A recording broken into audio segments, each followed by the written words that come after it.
بھائی آپ نا حضرت ابوبکر اور حضرت عمر کے بارے میں بہت بولتے ہیں، ٹھیک ہے؟ جی تو صحیح. ایک آپ نے روایت، میں آپ کا مناظرہ دیکھ رہا تھا، آپ نے روایت پیش کی تھی مسند احمد 14 سے کہ حضرت ابوبکر نے جھوٹ بولا ہے، لیکن جب میں نے خود وہ روایت اردو ترجمے میں دیکھی تو وہ ایسا کچھ بھی نہیں تھا اس میں۔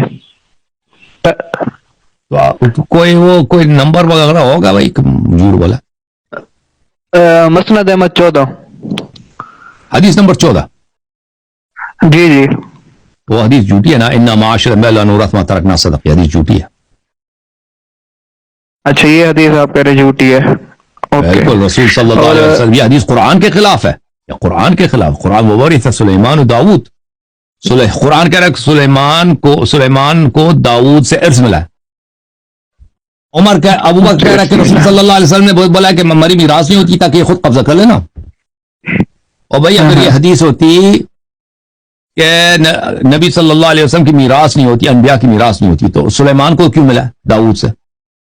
سلیمان کو داؤد سے کیوں؟ وہ قرآن کی آیت ہے، نبی صلی اللہ علیہ وسلم کو نہیں پتا کہ سلیمان کو داؤد سے ارث مل گیا.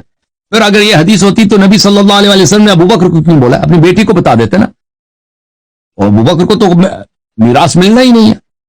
ہاں، تو یہ جو ہے حدیث. اور پھر حضرت زہرا سلام اللہ علیہا جب انہوں نے یہ بات ابوبکر سے سنی، ان پہ غضبناک ہو گئی ہے، اور ان کی غضب اللہ کی غضب ہے، رسول صلی اللہ علیہ وسلم کی غضب ہے.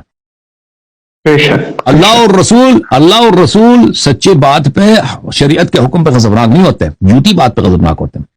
تو اس بات کے مختلف دلائل ہیں کہ ابوبکر نے یہ حدیث گڑھی ہوئی ہے، ٹھیک ہے نا.